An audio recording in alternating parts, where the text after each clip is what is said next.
Hello, Savannah. Hello, Savannah, and hello, Mr. Lorray Benton.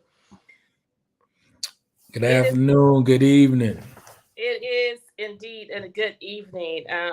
We have had a busy Monday. We've had a busy week. I'll tell you all more about my week and my weekend, and the campaign and all things going from chair to mayor. But in the meantime, I want to bring your attention to what we're talking about tonight, and that is Savannah is growing and developing, but for who? You? Hmm, hmm. Savannah is growing rapidly and developing exponentially, but for who? Is it you? Not So, us. Mr. Ben, Definitely not us. I wanted to have you come on tonight because we have seen more of occurrences as of late. And with a little less than 180 days left before the next mayor takes office, before, oh my gosh, I get chills every time I think about this. Y'all, I'm about to be the 68th mayor of Savannah. You sure is. So, and so, Mhm. as I wrap my head around that huge responsibility, I cannot help but try to tackle and take care of what's before me now, right? I can't wait for 170 days to come before I ask the citizens of Savannah to help me help them. And so, in a few short days, a little less than a week, we will be entertaining the millage rate. The millage rate determines how much you will pay in your property taxes. For 3 years, roll back the millage rate, which ultimately would have resulted in a property tax decrease for citizens. But instead, for 2 of the 3 years that we've been in office, the mayor and his majority on this council have voted to keep the millage rate the same, which essentially increase people's property taxes. So if you haven't received that escrow check that you are accustomed to receiving every year at the end of the year from your mortgage company, if you have experienced an increase by your landlord, if you are a renter, because renters are individuals who are going to absorb the brunt of this blow. And Mm-hmm. if you are a property owner and you say, I had Stevens Day, my value was supposed to be frozen. But even with Stevens Day, when we continually fail to roll back the millage, it yields a property tax increase. Now, the language of the state and the language that our local politicians use is deliberately ambiguous. But at the end of the day, we want to keep it simple and basic math.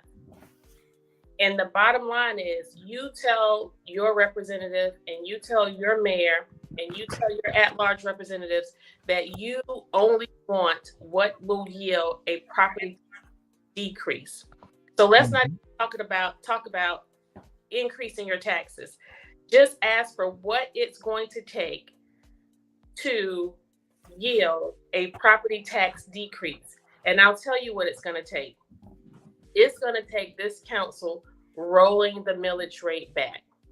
Now you will hear that the millage rate is the lowest that it has been in 35 years. It's the lowest that it has ever been in 35 years.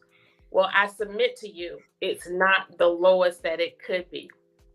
In the previous year, the city manager proposed not to roll back the millage rate, which would have essentially yielded a property tax decrease for our citizens because we needed to increase the starting pay of incoming officers. We have Right. been down more than 100 officers ever since we have been in office. In fact, we're down more officers now than we ever have been in the previous years. And so, if we were increasing or not rolling the millage back so that we can increase the wages, the incoming wages of police officers and give current police officers raises, How were we able to do that with officers we don't have? Right? And so we now ask the question, where did that money go? I also want to say, Mr. Benton, that in that year, we actually collected more tax revenue than we needed. Because the values of Savannah's properties is so high, we actually collected more revenue than we needed. Mm-hmm.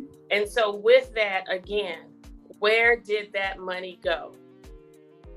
Fast forward, we have received a lot of feedback from citizens in the community who are concerned about the signage from the Metropolitan Planning Commission, MPC, where they are announcing a July 11th meeting tomorrow, where the Victorian Neighborhood Association has requested to extend the hotel overlay.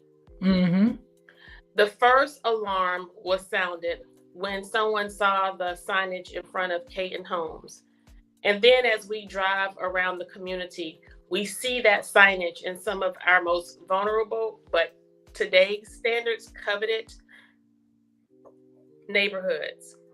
And so I asked Mr. Benton to come on, one, to give us an update on the status of saving Yamacraw, Mm-hmm. also to tie in the parallel of how this recent petition somehow mimics the threat to Yamacraw. And then we're going to talk about, if you go to my Facebook page after the show, you'll see where we've taken several video and pictures of the growth and development that's occurring in Savannah. And again, we ask the question, Savannah is growing and developing, but for who? Is it you, the people who were born here, raised here, graduated high school here, grew up here, got married here, even retired here? Is it for you? And we talk a lot about affordable housing. Mr. Benton, I think I've said enough, sir. Yeah. So let's first one, thank you, Miss Future Mayor, for inviting me on the show again. When I first started my fight and our plight for Yamacraw, it wasn't just for Yamacraw. I sounded the alarm for Yamacraw, Fraser Home, and Caton Home, right? Because I saw, as a real estate developer, I saw what was coming down the road, right? And so earlier, was it last week or 2 weeks ago, when the sign was purposely put in front of the Fraser Home sign, the sign that says Fraser Home, when the notice for the MPC hearing was put for the hotel expansion, rezoning and overlay was purposely put in front of the Fraser Home sign, that was by design. That was purposeful, right? Because they could have put it anywhere on the property. They could have put it anywhere in the community, right? That's the reality. But they purposely put it in front of the sign that said Fraser Homes, right? And so I said it all along. Fraser, they came after Yamacraw, and I'm beating them down. They ain't like, listen, they ain't taking down Yamacraw, not the way that they thought they was gonna do it. And I said to Fraser Homes and Caton Homes, y'all are next, right? This attempt to expand the hotel motel overlay district, right? It's a covert way to, what they're really doing is purposely rezoning the area and actually getting both the MPC and the city to rezone the area so that developers can actually come in and already be pre-approved to put in hotels by right and not even allow the citizens to have even a fight to do so because it's already pre-approved. Right. So what do you say to critics who say, and I'll tell you for full disclosure, I talked to the city manager when I received the calls and when I saw the signs myself, because I did not know that this was a petition that the Victorian Neighborhood Association and its residents were interested in. Mm-hmm. But this is often how things are presented to us. It's generally the public hears it first, and then we get knowledge of it. And then it's interesting how the Victorian Neighborhood Association was able to get this before the NPC and subsequent on our city agenda. When you have neighborhoods like Carver Village, you have neighborhoods, you have the Yamacraw, you had the Weeping Time, who were not able to enact or make petition for similar request. That's a whole nother show. But what do you say to critics who say you all are not reading? You're simply not understanding that this simply is an extension of the overlay that already exists in the downtown corridors that will preclude developers from building hotels in these areas. Okay. So, first of all, like when I read because I read through all of the information, right? And even when you look at the map, right? Because I'm looking at it, and I'm reading the documents that was before the NPC, and ironically, the meeting that was supposed to be before the NPC tomorrow, which actually included the SCAD building along Louisville Road. Ironically, that meeting is actually canceled for tomorrow. Ironically. Wow, go figure. Right? Because I was planning to be there tomorrow. So ironically, that meeting is canceled. So when you go to the NPC's website, the meeting is canceled tomorrow. The agenda is no longer on there, but I had already downloaded the agenda, right? But when you look at the agenda and everything that's actually on there, right?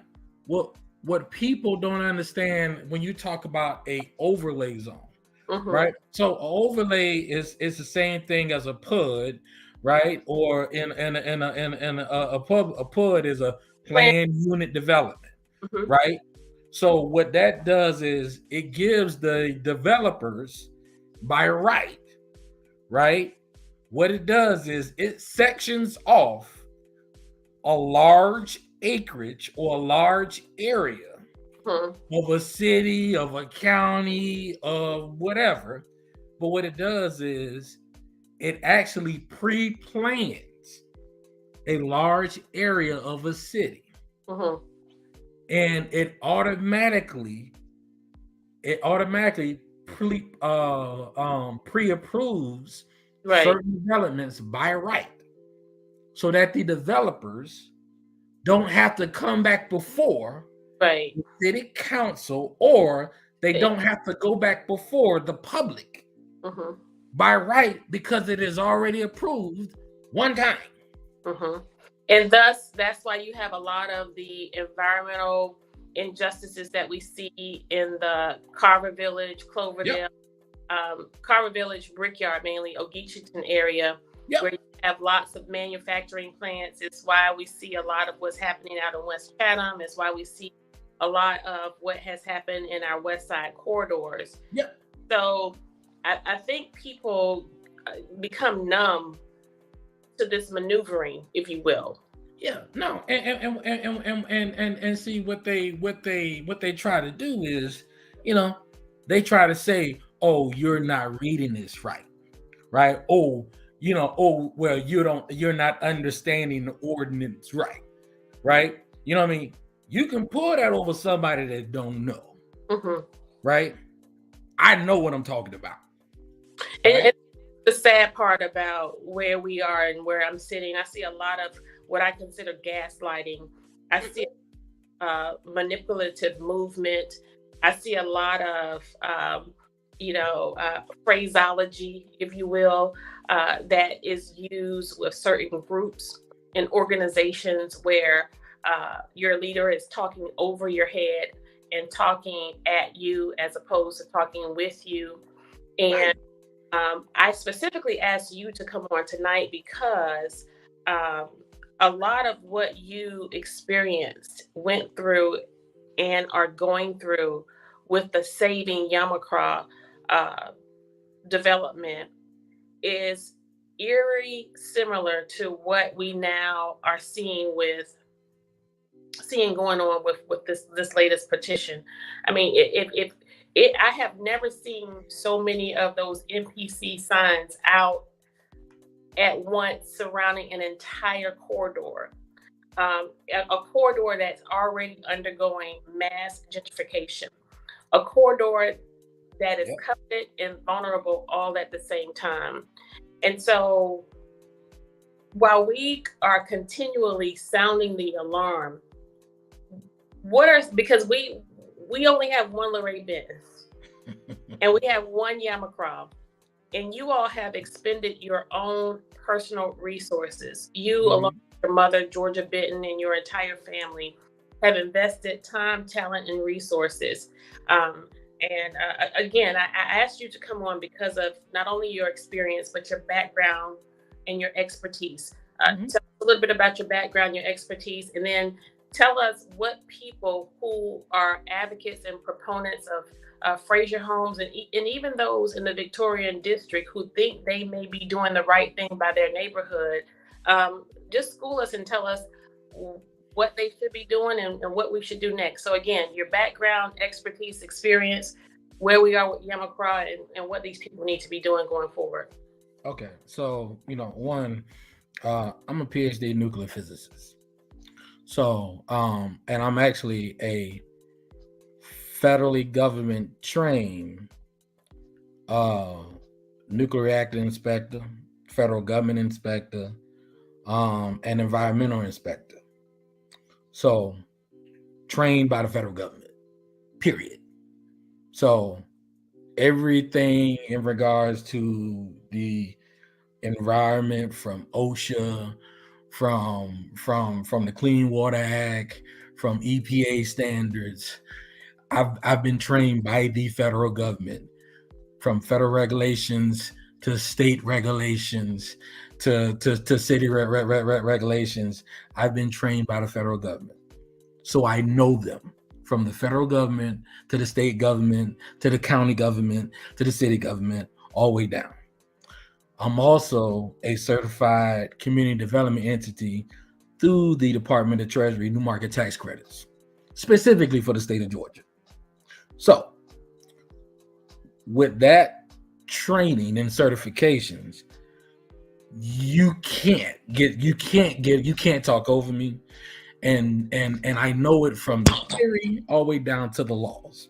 So when I speak on it from a professional standpoint, from a certification standpoint. So all of these engineers that think they can run circles around me, you can't. All of these lawyers that think you can run circles around me, you can't, because I know the law better than you. I promise you, right? And I'm homegrown from straight from Savannah, Georgia, right? So I know the area because I grew up in it, right? Now, with that being said, like, everything that I'm doing, I'm genuine about it. And so when we're advocating for Yamakra, I don't have a stake in Fraser Home. I don't have a stake in Caton Homes. I'm simply doing and advocating and doing what's right by the people, right? And But so and so and so and so. you grew up in Yamacraw. Your family. Don't get me wrong. Don't get me wrong. My both of my parents grew up in Yamacraw. They met. Both my mama grew up in Yamacraw. My daddy grew up in Yamacraw, and I grew up in Yamacraw. And your Right? church. You know what I mean. My church, First Brian Baptist Church, is in Yamacraw, so that's my tie to Yamacraw. Both my parents met in Yamacraw, so that's why. Don't get me wrong. I'm personally invested in Yamacraw Village, right? And so that's where so that's where my fight stems from, and not only protecting Yamacraw Village, but also protecting the structure of First Brian Baptist Church. That's where the fight is, right? And so even as the fight really extends. The fight extends really along the Keasha Canal, because the Keasha Canal starts from the Savannah River at Yamacraw, but then as it goes up through Savannah, it goes through Frogtown, it goes up through Caton Homes, it goes up through Fraser Homes, it goes up through Tatumville and Carver Village and all that. So that's where the community becomes connected. That's where it becomes connected. And so what people don't realize is that they think that they don't have a dog in the fight. You just don't know. You have a voice in the fight. Unfortunately, your elected politicians, and your elected staff members, in terms of the people that you are employing with your tax dollars that work for the city of Savannah and Chatham County, right? They're not advising you as to how to fight, right? But you have a voice, and there are people like myself that can show you how to fight, right? But you have to stand up and fight for yourself. Yeah. And to that point, as I chart my course for this higher office, Sister Roz, I had an opportunity to spend time with activists and advocates of the renaming of a square downtown to Susie B. King Taylor. And one of the things Rosalind Rouse stated, as she made reference to me, she says, "You have been leading and you have been bleeding." And forward with me, because I've never really looked at my service to people as painful, more than I have looked at my service as it requires me to work alongside people as painful. And with that said, I can't help but recognize the bleeding part that she mentioned. She says, "You have been leading and you have been bleeding." And I'm not making any excuses. I signed up for this work. Well, I knew it wasn't going to be a bed of roses. I didn't realize what an underbelly of an experience it would be. Nonetheless, I am one who aligned myself with the word of God, where he says, we know that he says, this is probably not in the word. Now that we got a pastor here, I got to make sure. I got to make sure I'm contextually correct. But where he sends you, he will equip you.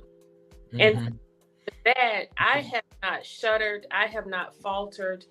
I have not wondered, and I am not weary of the work that I am doing on behalf of the people. But I gotta say to you, based on what you just said, it's painful to have to recognize the pieces related to fighting for the people, and then fighting the people. Yeah. Fighting people to understand why you're fighting for what you're fighting for, and why I'm using the weapons that I'm using to fight. All the people you're fighting for are fighting you. Yeah, right. But you know what? Listen. You gotta look at it this way. right? Jesus was fighting for the people, and the people didn't even know it. Pow. You know what I mean? Like you, we listen, and everything me and my mom have been doing, we ain't got time to stop and explain to everybody why we doing what we doing. Thank you. We ain't got time. Like I ain't got time to bring everybody up to speed why I'm doing what I'm doing, why I'm doing. I ain't got time. I just know this what we gotta do, right? This, you know what I mean? I know why I'm doing it. We know why we doing it, right? And so when it has to be done, like when the job has to be done, when God places it in our hearts to do it, we gotta do it. Look, God doesn't equip everybody for the same fight. He don't. So those that he equipped when he gives us the vision, we gotta walk that path. Well, here's the thing for me. Right now, I'm looking at two people. I'm older, of course, than both of you. And you all give me hope. LaRae, you are a jewel, that a unique character, a unique person, a unique talent, a gift. Now, if you take credit for your intellect, then you're a fool because it was a gift. Right. If you take credit for your tenacity, you're an unwise person because it was a gift. Right. Now, on the other hand, we have Kesha Gibson Carter. Smart, talented, able to go anywhere on earth except going through what she's going through. And even in today's newspaper, they are starting that disinformation tack on her. They're starting they're cranking up the machine that ran our first Black female city manager out of Savannah. They ran, most people won't remember this, but for 6 days in a row, they ran 2 full pages. And some of those days, it was 2.5 pages of writing about one person. And when the dust cleared, she was fired. She left Savannah and went somewhere else, was a jewel, made more money, got hired immediately, and did great. But the great things that she was going to do for Savannah, they wouldn't allow. We now have a chance to undo that in Kesha Gibson Carter. Now, one of the things that jumps out at me, and it made me, I was riding hard to get here. And so, and the fact that I did not know until I heard on this show, that's why people need to listen to the show, that they canceled the meeting for tomorrow. You know why they canceled the meeting for tomorrow? Because Black folk were aware, as long as they could keep us in the dark, as long as they can do things undercover, as long as they can flip the script, okay, as long as they can use what the magicians call prestidigitation, sleight of hand, in politics, they're going to do it. Right now, the Savannah Morning News, WTOC, WSAV, WJCL, they're cranking up their sleight of hand machine against Kesha Gibson Carter because they know if she's elected, it will not be business as usual. They will not be able to. The case of this thing with Kate Home and Frazier Home, we've been talking about for 3 years. Okay, they're going to tear it down. Elizabeth, Pastor, this is what I want to say, and this is why I tell people, don't major in the minor, and be mindful that the greatest enemy of direction is distraction. And I give credit to my pastor, George Lee, for that. The greatest enemy of direction is distraction. So you put in the paper this salacious experience that I had with Curtis Purdy when he called me out of my name, when he called me a Black LB.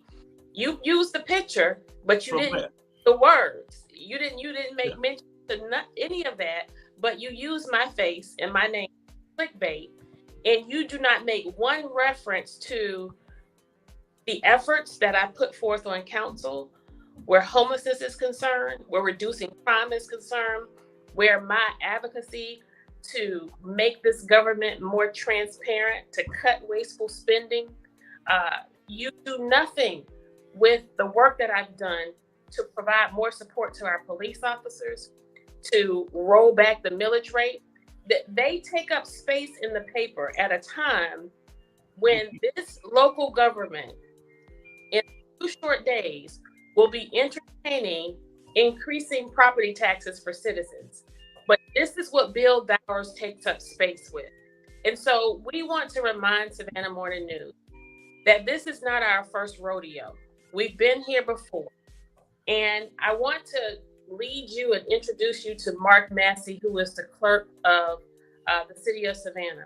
He has a packet for all candidates who are running for office.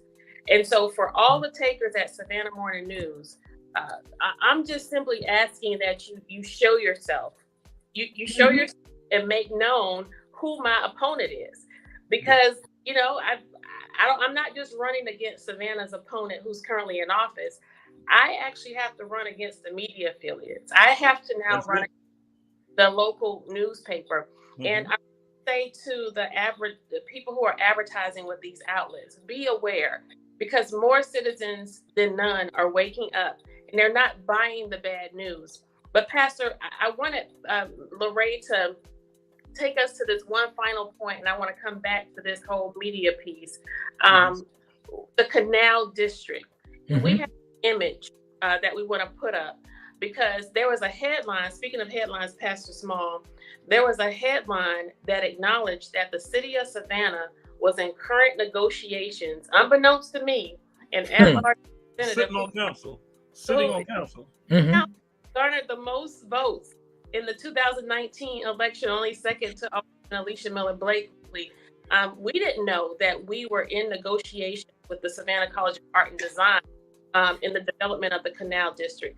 So, Mr. Benton, I ask you to share your credentials, not because I wanted you to brag, because I appreciate your humility and how you go about in that way. But I wanted you to talk about your credentials, because you're knowledgeable of the fact that the development of that Canal District has to have certain boxes checked. And where we are now, we are kind of overstepping a few steps. Explain that to us, and Pastor, you can chime in there too.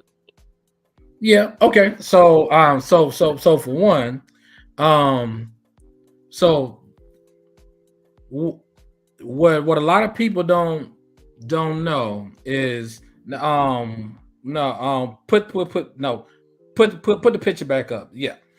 So what a lot of people don't know is, one, the Geechee Canal, the entirety of the Geechee Canal is actually on the Federal Register. So what that means is that it is actually a protected asset that is on the historic registry of not only the state of Georgia, but the United States itself, under both the Department of Interior and the National Park Service. Exactly. Right? Also, being that it is actually a protected waterway under the Army Corps of Engineers, because it is a navigable waterway that dumps directly into the Savannah River. Right. That means that the Geechee Canals falls under 2 federal agencies, right? The Army Corps of Engineers is a given, but it also falls under under 3 federal agencies, actually: the Department of Interior and the National Park Service. That's right. Right?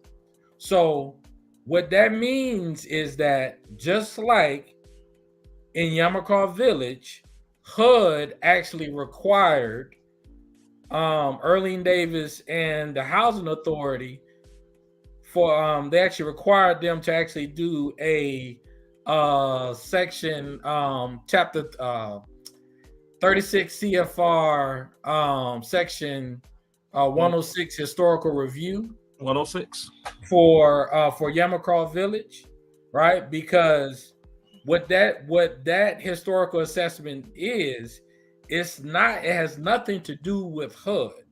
That section of the federal code simply says that if a federal agency takes any action and anything that falls under that agency's purview, if it's an approval or permit, that may, that may actually affect anything of historical value. Anything that they have to actually order a Section 106 review. That's federal law. That ain't something that the state of Georgia can sweep up under the rug. That ain't something that Chatham County can sweep up under the rug. That ain't something that MPC or the city of Savannah can sweep up under the rug. So with that being said, you got 3 federal agencies that SCAD and the city of Savannah has to go through dealing with the Ogeechee Canal and the actual head house of that railroad, that building off of Louisville Road. So with that being said, they have to, it's federal law that they have to do a Section 106 review of that property before SCAD and before the city of Savannah can approve anything on that property. Otherwise, they're violating federal law, and then the city of Savannah and anybody that approves it, they're gonna find themselves in U.S. District Court. Yep. U.S. District Court. And we'll lose. And they will be fined. Yes. So again, we ain't talking about Georgia law. That's federal law. So and again, go ahead. The MPC and the city of Savannah, you can't act like you don't know because you just did it for HUD with Earlene Davis and the Housing Authority. You know it already. So the same thing applies to the Weeping Time property, by the way. I was going to say, so between the Weeping Time property, Yamacraw, and now the Canal District, and before we know it, Caton Homes, what must we say to these things? And so when I say I need your help, Savannah, I will be inheriting quite a bit as mayor. And so this is one problem that we really do not want to inherit. Not that we won't be able to tackle it, because we will be working to put forth some actionable items to demonstrate our listen. well, let me say this so everybody, people can understand it quickly. Since our new city manager, Jay Melder, became the city manager, and somehow or another Van Johnson got him under his thumb, the executive sessions that city council should be having have not taken place. Right. City council has not had proper executive sessions, a proper executive session, for over 2 years. Thank you for bringing that up. And let me mention, this is the first time he has ever been a city manager. So that means he has never, ever been in an executive session. Never. And the session is reserved for real estate and litigious actions. And we have been voting on and passing many. Carry on, Pastor.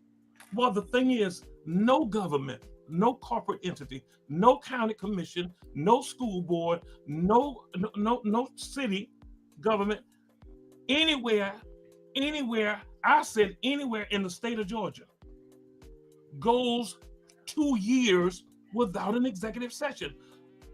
Personnel, legal matters, land acquisitions. Right. Now they're talking about land acquisitions, and they've not had an executive session. That makes no sense. Nobody does that. Right. Listen, this is not LeRae Benton. This is not Keisha Gibson Carter. This is Reverend Small telling y'all Van Slick Winnie Johnson is as bad as Donald Trump. I don't care what nobody says. Right. That's an autocratic circumstance when you don't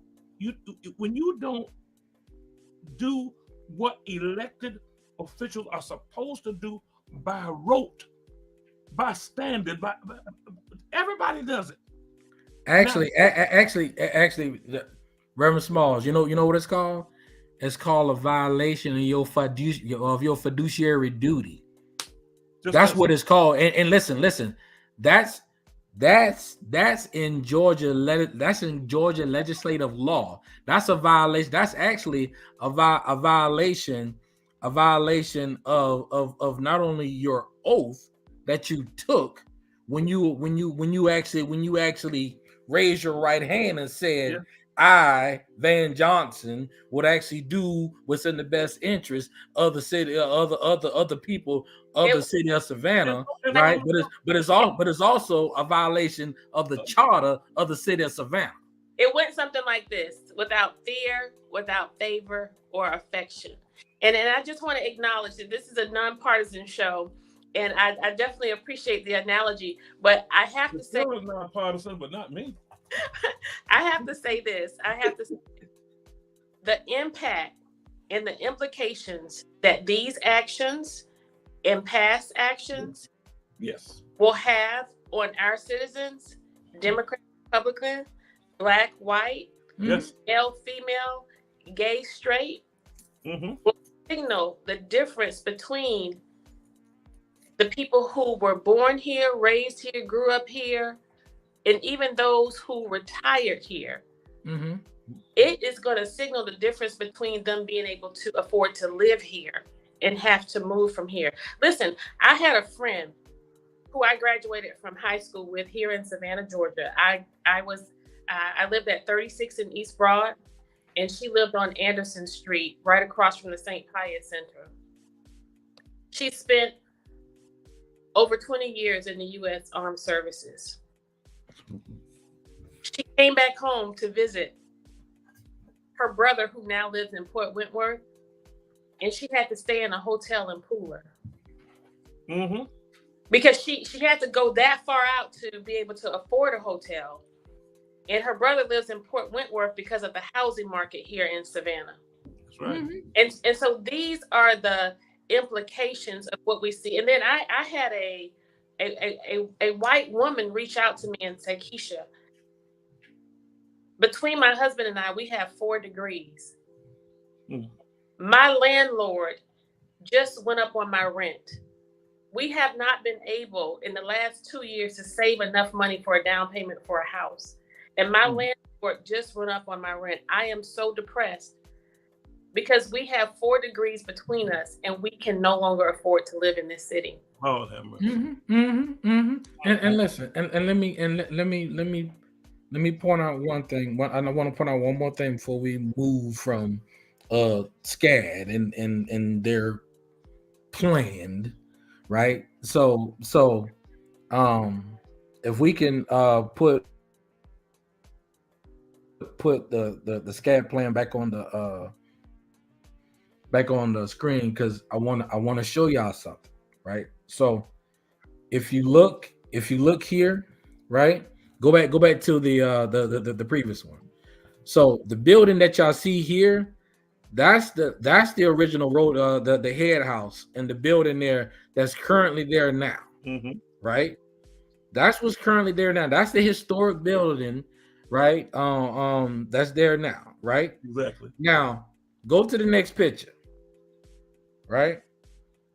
So the next picture, what SCAD is really looking to do is demolish the building in its entirety, and pretty much keep no more than maybe 15% of the building.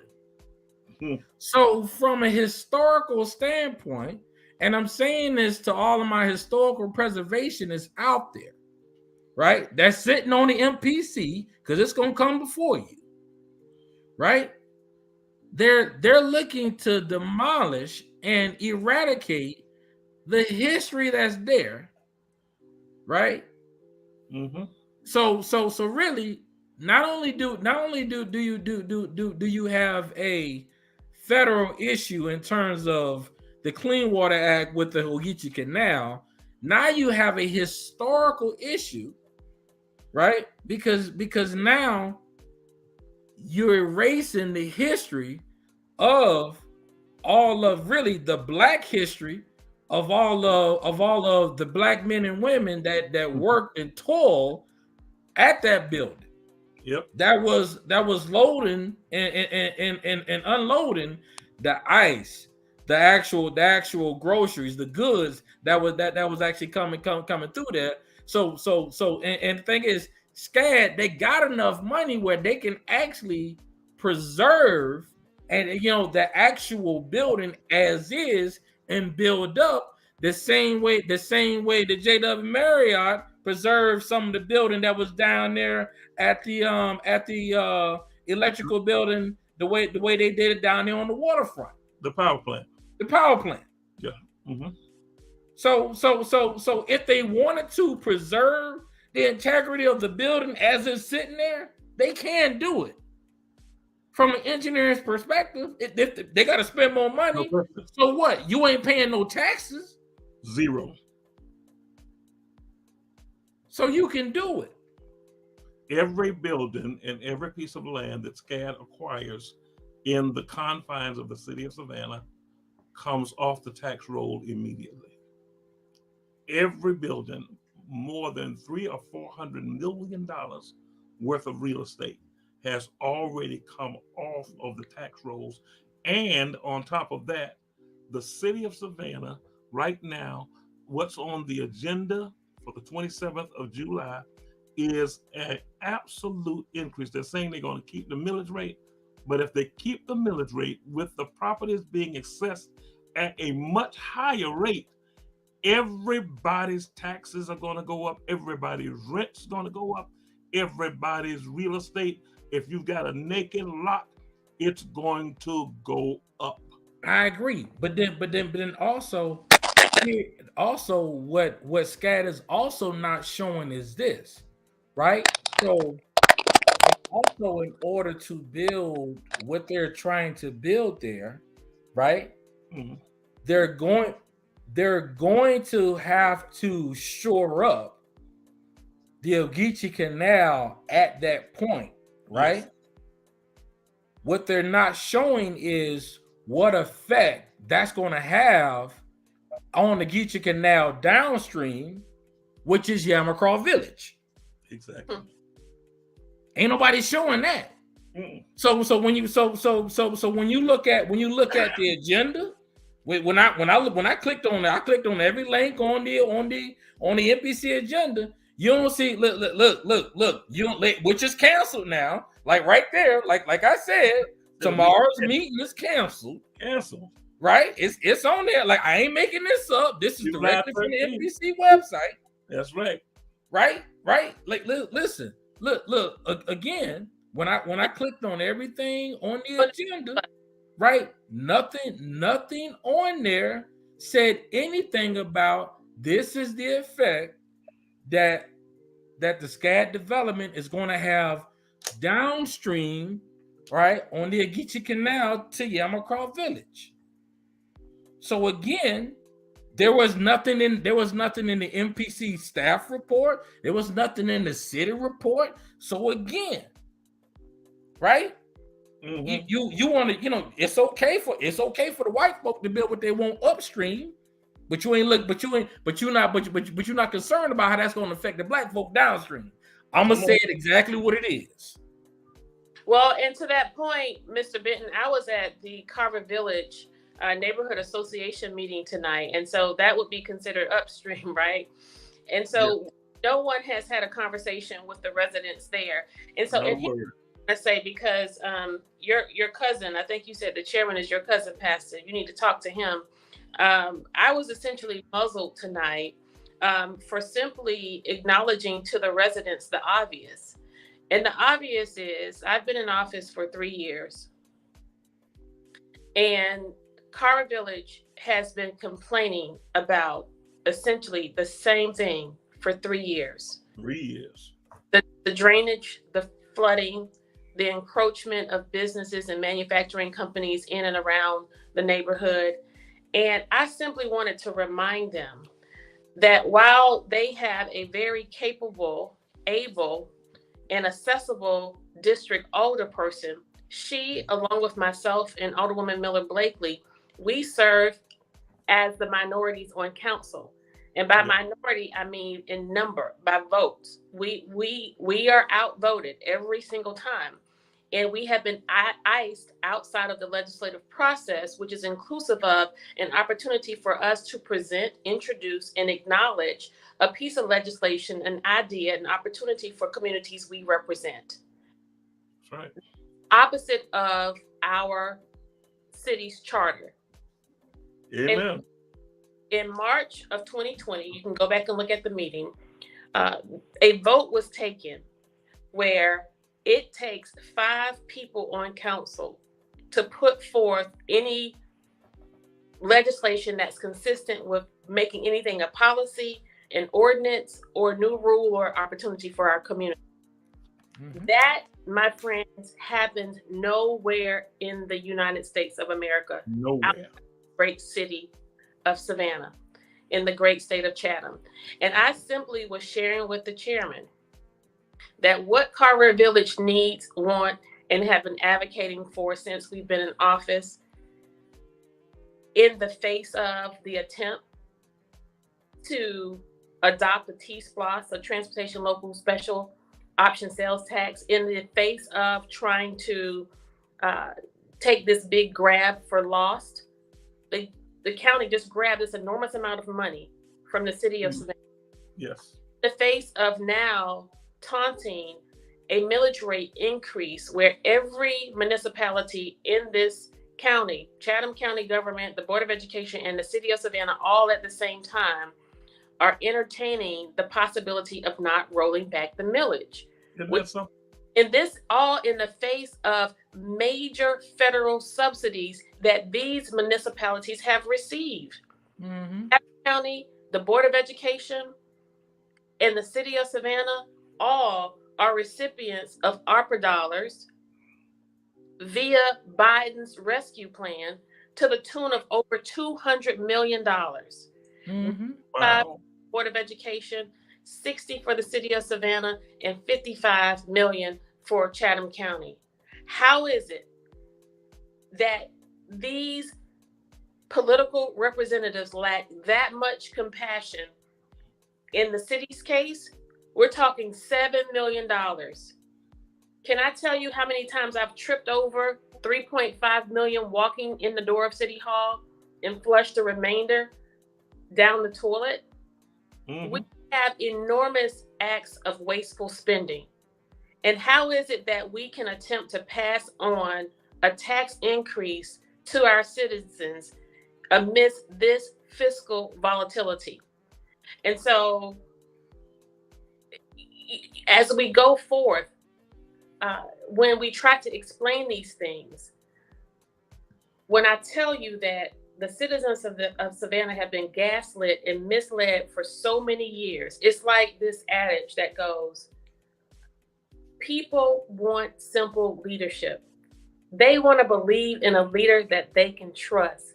So mm-hmm. much so that they will follow their leader through a barren desert, hoping and thinking that they are going to lead them to water, only to have that leader lead them to a mirage.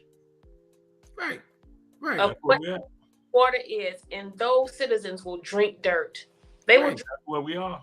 Right. I mean, in our village, when I was attempting to tell the people, the truth of the matter is, we have giants of bookends. You have your county commissioner from the first district and has lived there for decades, and you have your mayor from the first district. Mm-hmm. Carver Village is in the first district. He actually opened the meeting at one point and said, Eddie DeLoach took our 57 $57 million away from us for some project. 57,000, I'm sorry. If you can say in one breath that Eddie DeLoach took it away, why not are you not blaming Van Johnson for not giving it back? Thank you very much. Yeah. He served you for 20 years. No, for 16 years as your alderman, and now 3 years. With the stroke of a pen, Chester Ellis can direct any resource at the county level. Fact. With the stroke of a pen, Van Johnson can direct any resource at the city level for the very district that they live in. And guess what? The first district that they live in is the poorest, brokest, most disadvantaged district in this city. Tell the truth and shame the devil. Just tell the truth. District. People, I need you to wake up. You have been bamboozled, hoodwinked, and led astray. And it is no longer okay to just be Black and be in office. Yeah. You can bring more to the table. And it is incumbent upon the citizens of Savannah to hold your leaders, including me, accountable for our actions and our failure not to act. Yeah. And make sure you understand, it is in the best interest of the powers that be, the movers and shakers and the good old boys, that they take this candidate, this Keisha Gibson Carter, and berate her over and over again. Get ready, people, to understand the article in the paper today shows you the propagandistic methodology of a corrupt newspaper. You need to understand this. This is what they did to Dr. King. This is what they did to Rosa Parks. This is what they've done. They've done this to us over and over and over. Marcus Garvey, Martin Luther King. This happens to all of us. The question is whether or not in 2020 we're going to let them set our agenda for the next 50 years. Because make sure you understand the boldness of them to decide to put this overlay over Frazier Homes and Kate Holmes, where they just renamed the street for our Black senator. Come on now. Okay? now, to decide that they're going to do. Listen to me why they're doing it. I want you to catch this. I've been involved in politics since I was 10 years old. I'm 72. I got 60 years of this. Put your big ears on. If they go before the MPC and enough of us show up to make them not vote for it, they're going to need the time it takes to appeal it to Van Johnson's clique on council. Okay?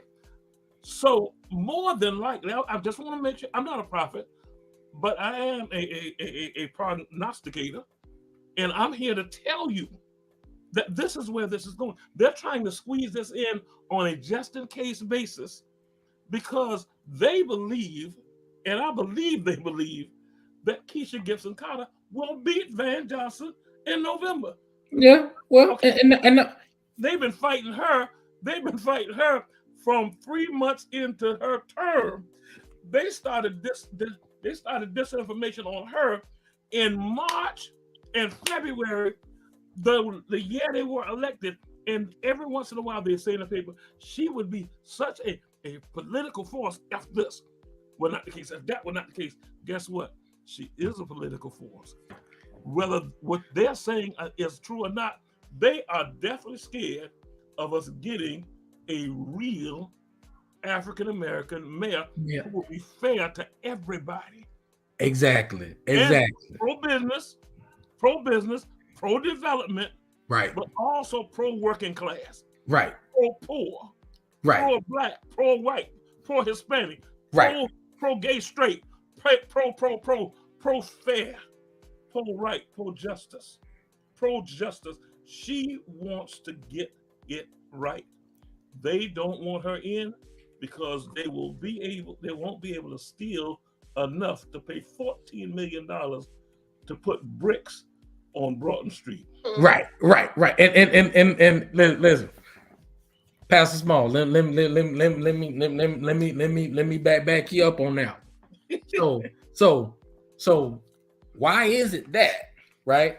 When me and the rest of the citizens raised hell about the sign that was posted right there at Frazier Home, why is it that Van Johnson had to come out with a Facebook post saying that no, Frazier Homes isn't being torn down. You want to cut out the sign that says Frazier Homes. You want to leave the sign that says MPC, but yet why is the mayor of the city of Savannah speaking up for an asset that he quote unquote has nothing to do with? Why didn't Earlene Davis and the Housing Authority come out and say no, Frazier Homes isn't being tore down? Because on one case, right? On one case, you want to say that, oh, the city of Savannah has nothing to do with the assets of the Housing Authority when it comes down to Yamacross Village. But yet, when everybody, when everybody worried about Frazier Homes being tore down, now you want to now the mayor want to come out and say, oh no. Frazier Homes and Frazier Homes and another affordable housing project isn't being torn down. So now what you're doing is you're contradicting yourself, Mr. Mayor. Exactly. As a matter of fact, let me do this for the record. Every piece of property that's owned by the Housing Authority of Savannah is ultimately owned by the city of Savannah. Yes, it is. Fact. Now, make sure you hear me. In order to tear down, in order to apply for the demolition permit for Yamacraw Village, the permit had to be signed off on by the city manager. If it's not your property, then why do we need your signature? Now, what you're telling me is fat meat ain't greasy. You're throwing water on me, trying to tell me it ain't rain. No, what are you doing? Come on now. Water on me, telling me it's rain. People treat me like that. Let me tell you something. I haven't been sinful in a long time. I haven't cursed since 1975, but they put me on the edge. Hey, listen. Hey, listen. You know what? Not since 1975. I'm not gonna break my record. Listen. Hey, listen, Pastor Small. Listen, I'm gonna put it to him like this. Look, you know what? Listen, I was educated at a good white school, Wofford College, and I was also educated at a good HBCU, North Carolina A&T. Yes, sir. And another good HBCU, Howard University. Walk with me. I can read real good. Well, didn't just go to school with the class. Keep going back. What high school did you attend? Oh, the Savannah High School. Let's get that right. You know what I mean? So there. 3 for 3.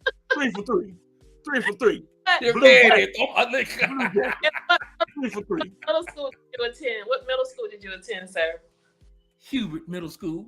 Okay, and what school? Riley Elementary, right there on the east side. Look, listen. I'm east side educated. Don't get me wrong. Yeah, I'm east side educated. You know what I mean? But it's like when I went to Savannah High, there were 24 black students out of 2,400 students. 24 blacks in the whole school. When I went to Savannah High, they dropped us off a block away from the school so we can walk through the white people screaming. Wow. I got called more N-words, and I'm being nice. I got called more N-words in a block and a half than I did the rest of my whole life. Well, and threatened.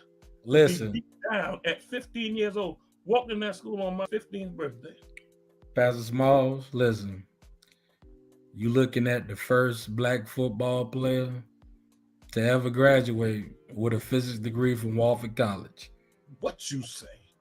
And the dean of the physics department looked me in my face and told me as long as he was dean of the physics department, and this was in 1998.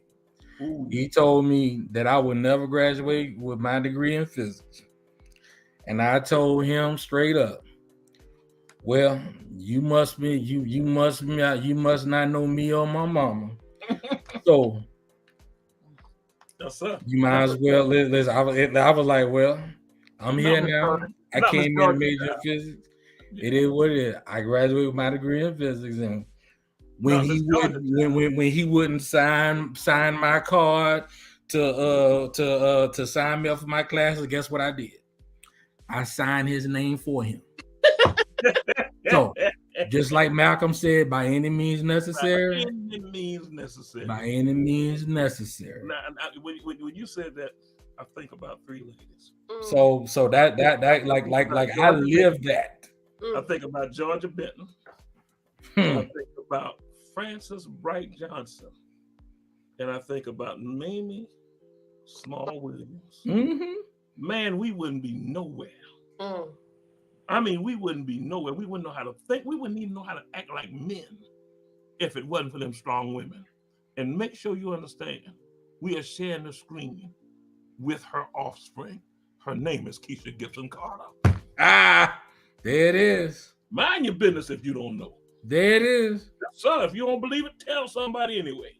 There it is. You know what I mean? But and I understand, like people need to understand, like, we're not saying these things to brag on ourselves. Like, no, it takes that audacity. It does. To do what's needed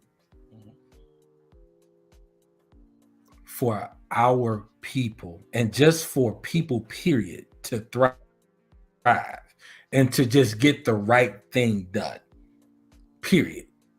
You know what I mean? Because in this day and age, it ain't about just us and our people, right? Because let's be real, it's white people that live in Yamacraw Village, it's black people that live in Yamacraw Village, it's Hispanic people that live in Yamacraw Village.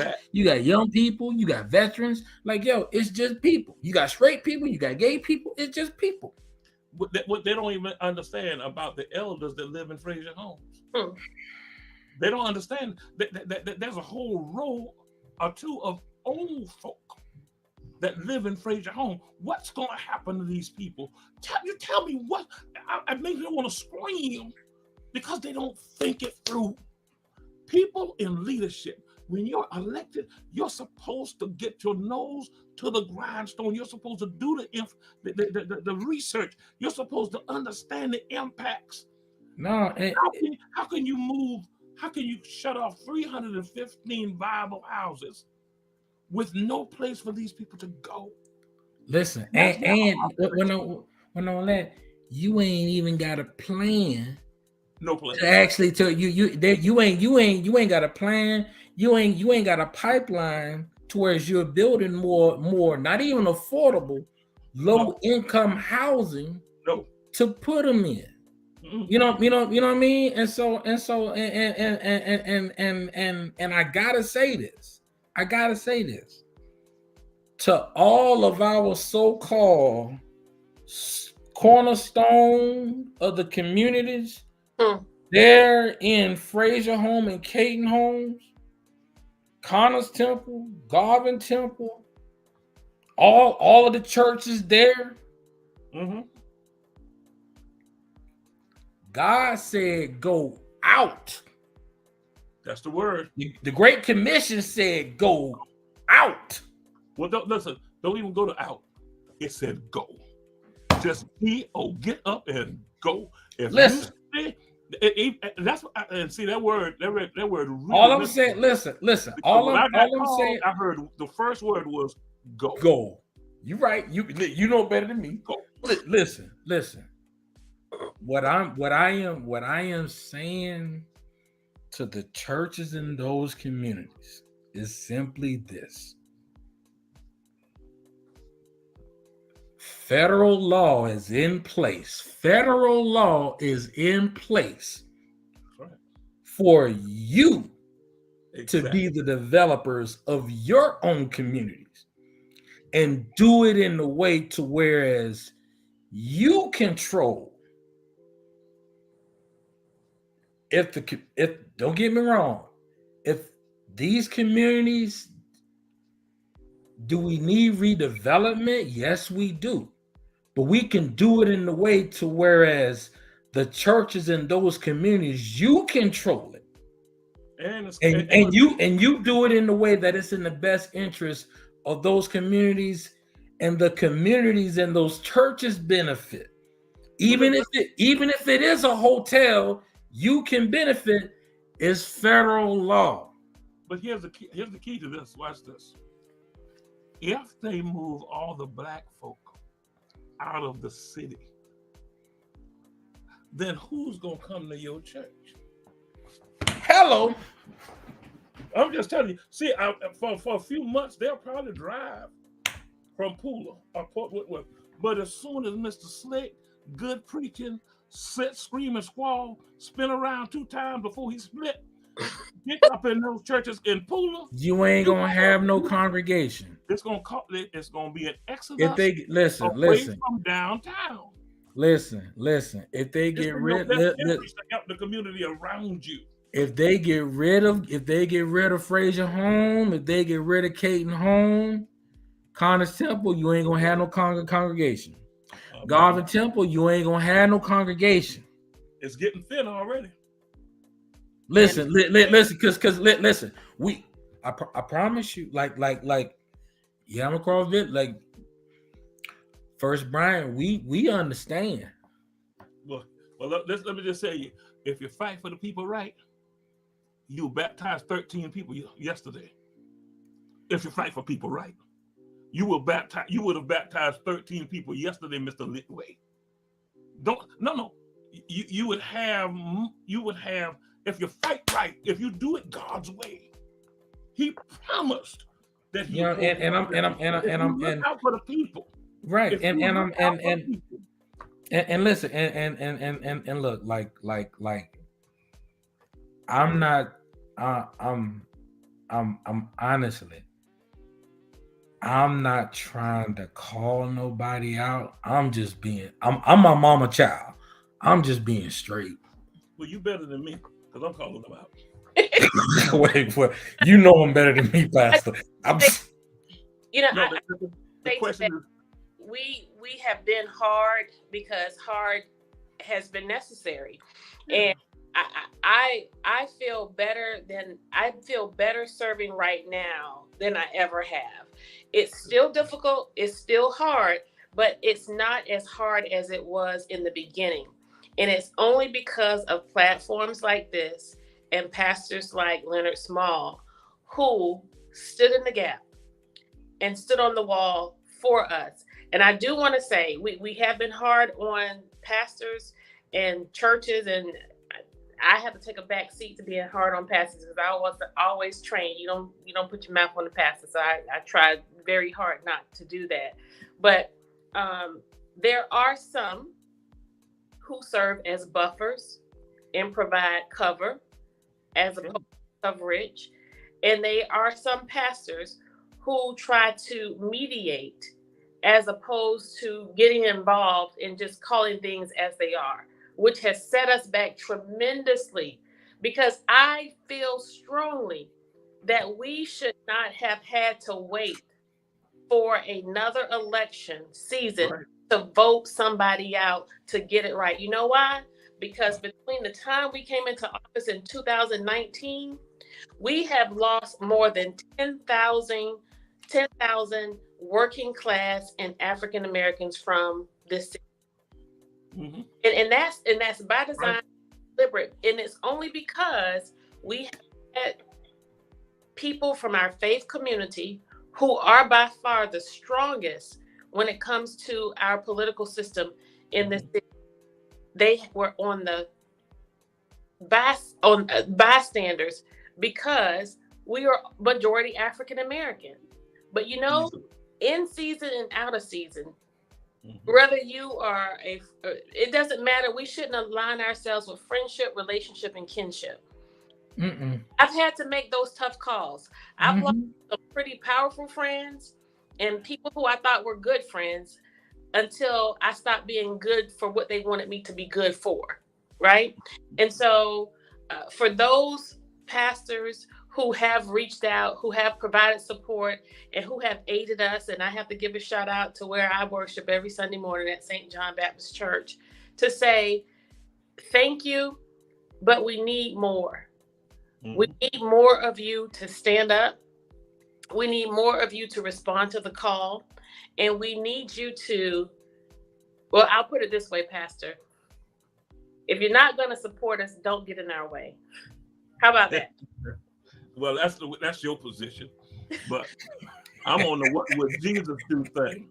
And when I read the Bible, and I do, when I read the Bible, when they didn't do right, Jesus called them hypocrites. So now I know you can't do like I do. Keisha, listen, you're a politician. I ain't no politician. I'm a preacher. And all I can do is tell the truth. Now, listen, we have had this problem. Martin Luther King did not write the letter from the Birmingham jail to the Ku Klux Klan. He didn't write it to the White Citizens Council. He didn't write it to Bull Durham. He didn't write it to George Wallace. He wrote it to other preachers because they didn't get in the game when they should have. When Jesus was crucified, you know who was yelling, kill him?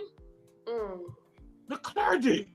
So I'm not trying to see, you heard me say this when y'all first got elected.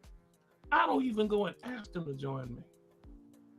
I don't, because we've got 40 years of the NAACP not getting in the game. We got 40 or 50 years since L. Scott Stell put his son's names on the line and Robert Robertson got blowed up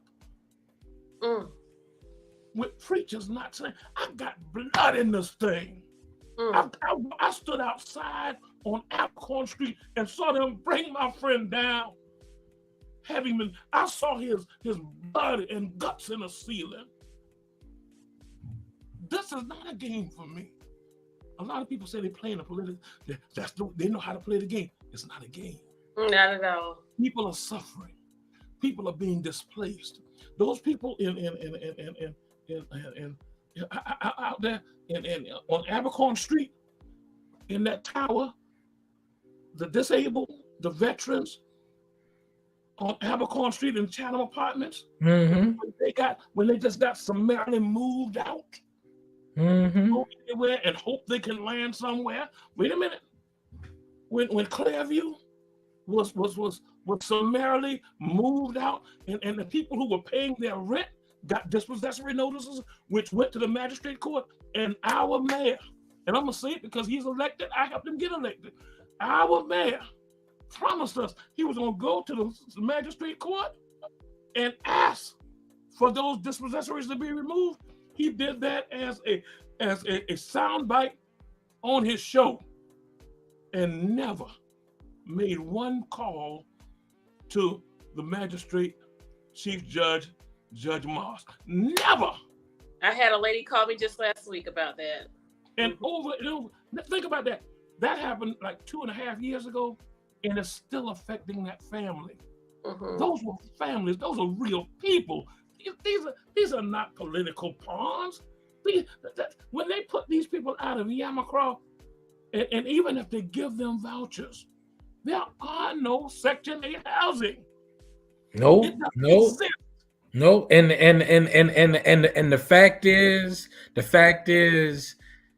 it's already a running list of Section 8 recipients, and the fact is, these landowners, right? They don't have to accept Section 8 vouchers. They don't have to. They don't have to because this council lacks the political will to engage the housing authority, which falls under the purview and leadership of this council. Yep. We fail to hold the housing authority accountable. We have thousands of units between all of our public development units in the city that are vacant. Well, listen, not only that, first of all, the issue is y'all keep asking the housing authority when the housing authority is a quasi-government agency of the city. Right. Like, no, y'all keep asking instead of demanding. Lorraine, That's your problem. how about this element? We appoint all 5 of the board members. No. Let me make this accurate. You know, So, you know what I mean? So, and you know what I mean? And, you know, and can you council does not appoint the mayor 5 members on the board. The city council. You're right. Back when Robert Hitch and Fred Wessel were on the housing authority. Yes, sir. The mayor at the time took it under his own auspices when it was first started to be able to appoint unilaterally the housing authority board. So nobody on the board of the housing authority was voted for by the council. Before Van, Mayor DeLoach appointed one, and Van has appointed the rest that have gone on that board since. And so they have given Miss Earlene Davis a blank check. She is one of the highest running the housing authority. She gets just under $300,000. I think it's $280,000 a year. Last checked, she gets $280,000 to neglect the care and upkeep of Yamacroft, Fraser, and Caton homes. Well, why do you think she was driving by my house if she makes that much money? But I don't know. Why do you think? Well, listen. Don't worry about it. You know what? As a tax-paying citizen, I'm about to call for an audit because according to the bylaws of the city of Savannah, the city charter, and the ordinances of the city of Savannah, every quasi-governmental agency is supposed to report financial reporting. Yep. And the housing authority, they're actually supposed to turn in all books at the end of the year. Yes. You know, I know a little something, but my family know a little something about accounting. As of what? Daddy, mama, and you. So everybody. Listen, I just learned that the meeting was rescheduled because they do not have a quorum. I know that our city manager is out of town until Thursday, so maybe he was the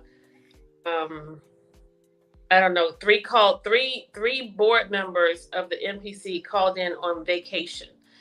Let me make it better than that.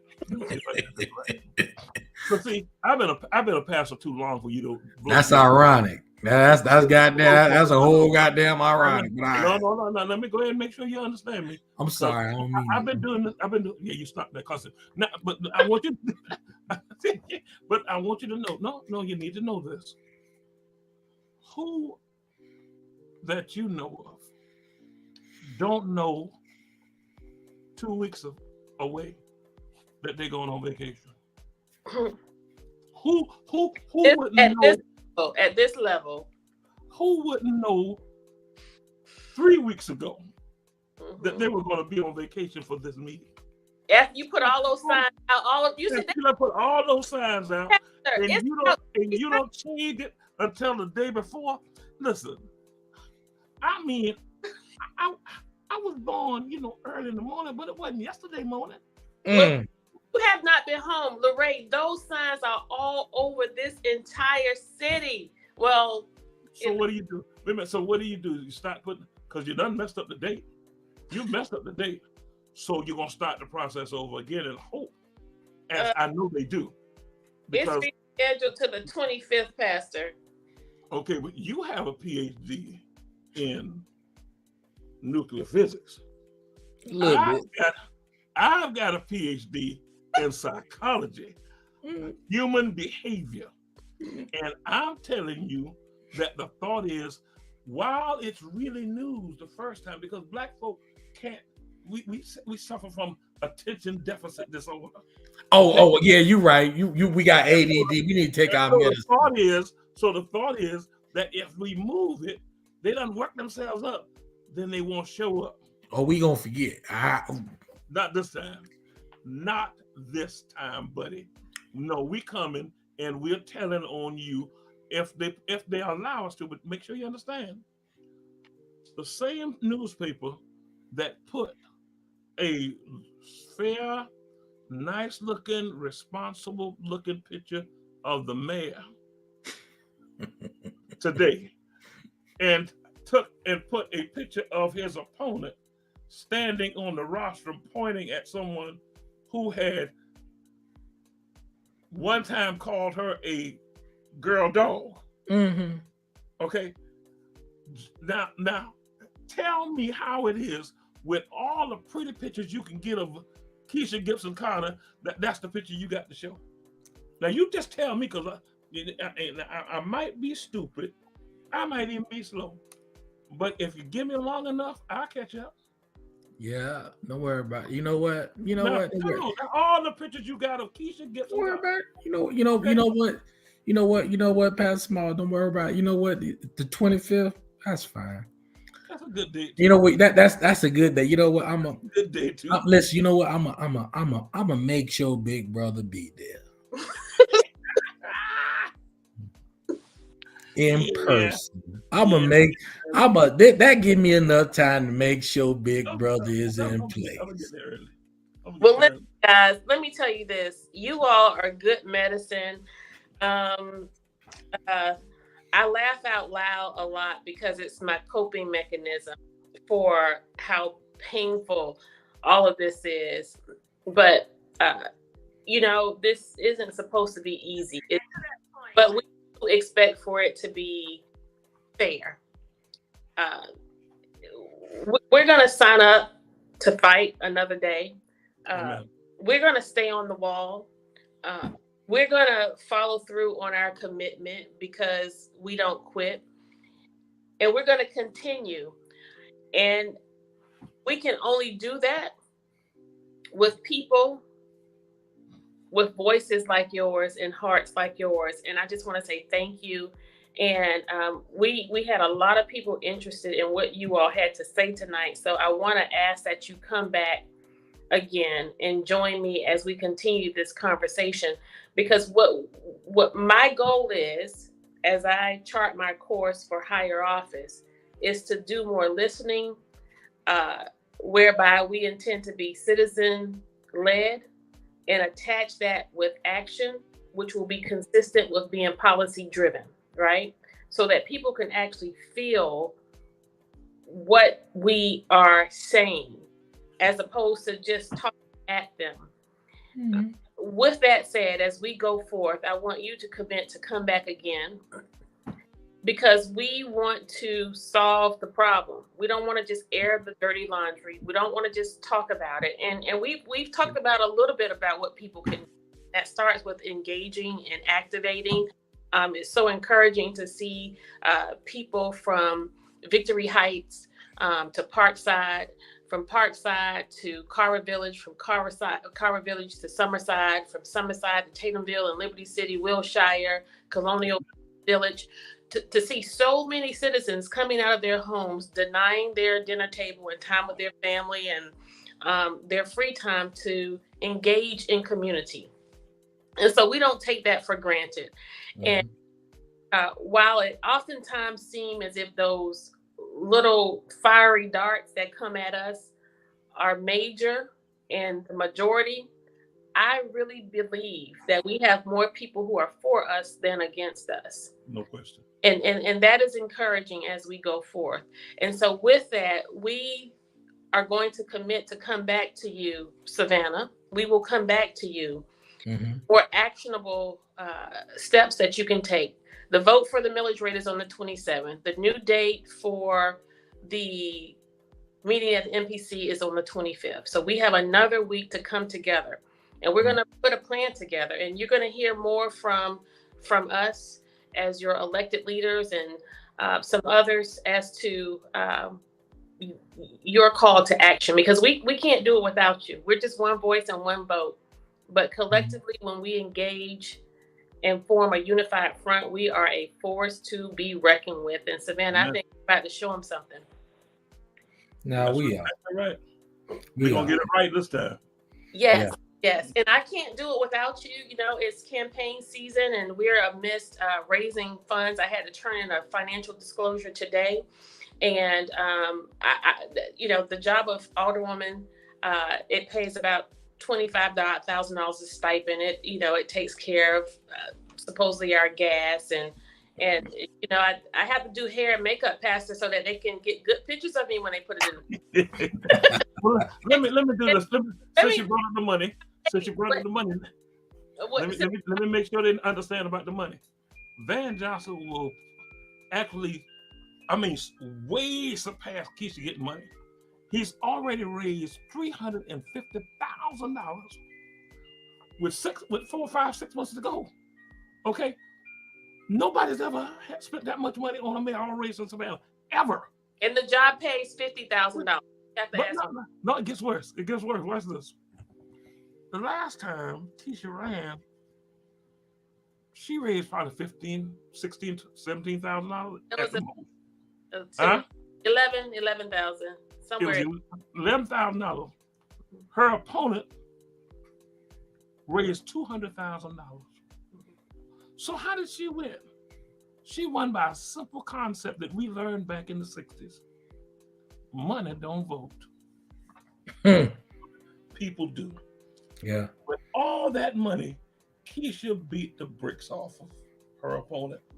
Alicia Miller Blakely, again, a broke candidate, beat the bricks off her opponent. Wait a minute, it gets worse. The Jesus that I serve, he was broke too. But I've elected the Lord of my life, work with that. Yes.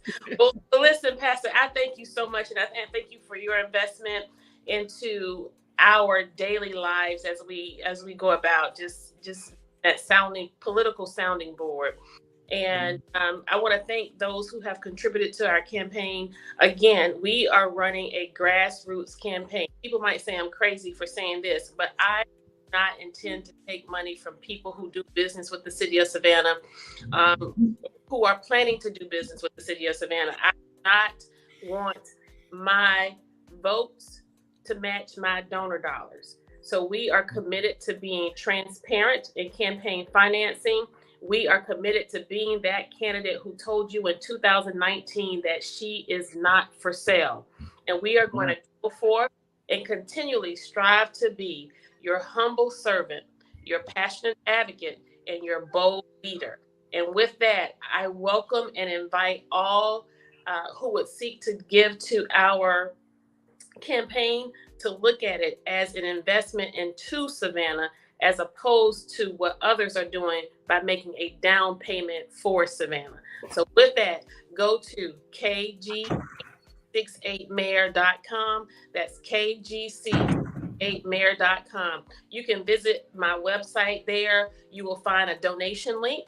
You will also find additional links where you can find out more about me and the family that will be serving you, as well as opportunities for you to volunteer for the campaign, in addition to requesting yard signs and all kind of special loot that my dear friend, Miss Brenda Scarpati from Tybee Island has put together for us. With that, gentlemen, if you want to give any closing thoughts, you can.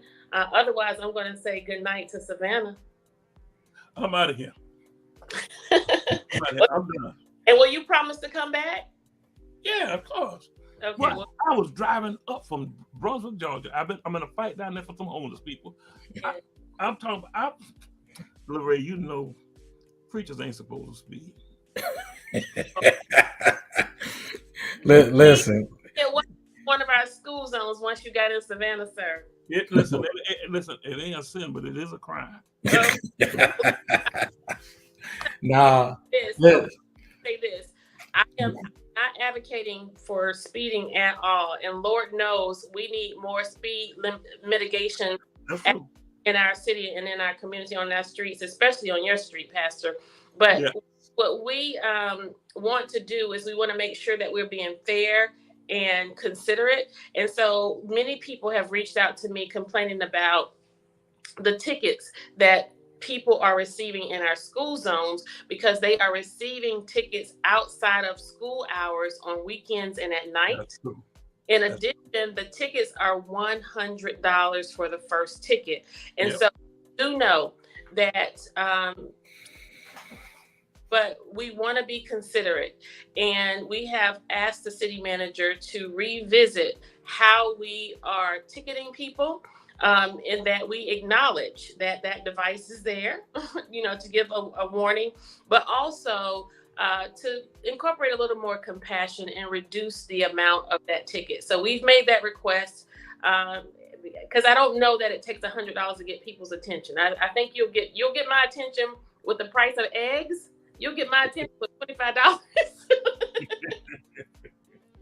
Amen. There you have it, Savannah. I love y'all. I love y'all with my whole heart.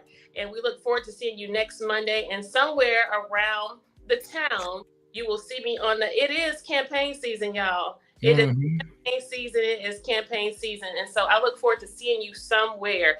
And if you want to hear from me, don't hesitate to connect with me via that website to make a request for a public appearance as well. Yeah, I would. The last thing I would say that, one, look, I'm speaking directly to the residents of Yamacraw Village. Solutions is on the way. Y'all will hear more about that in the coming weeks. And I'm not talking about the church. I'm not talking about our ongoing fight with Erling Davis. I'm talking about solutions for you.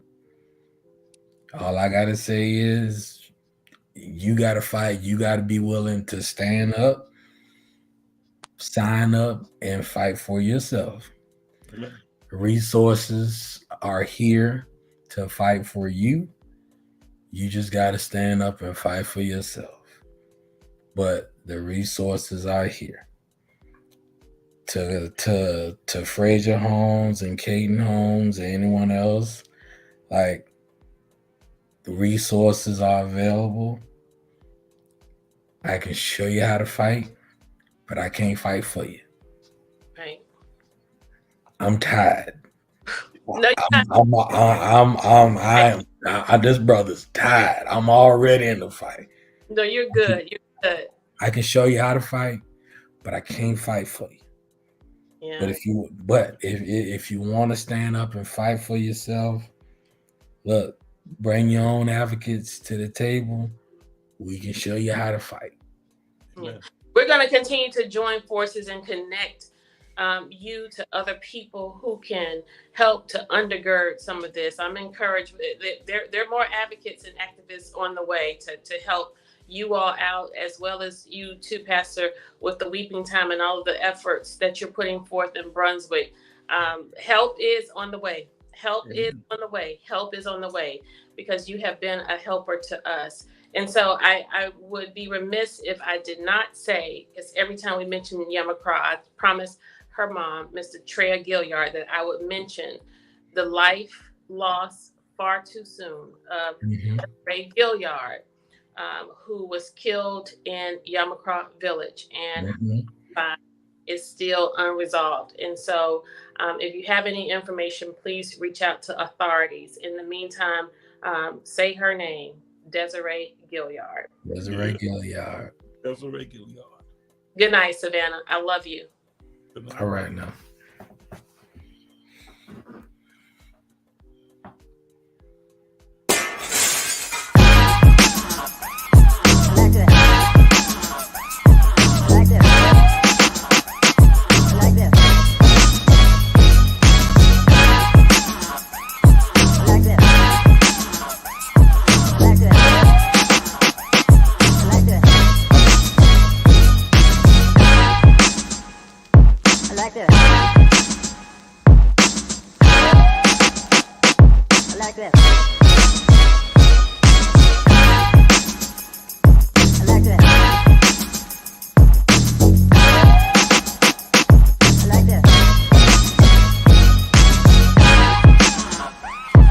like this. I like this. I like this. I like this. I like this. I like this. I like this. I like this. I like this. I like this.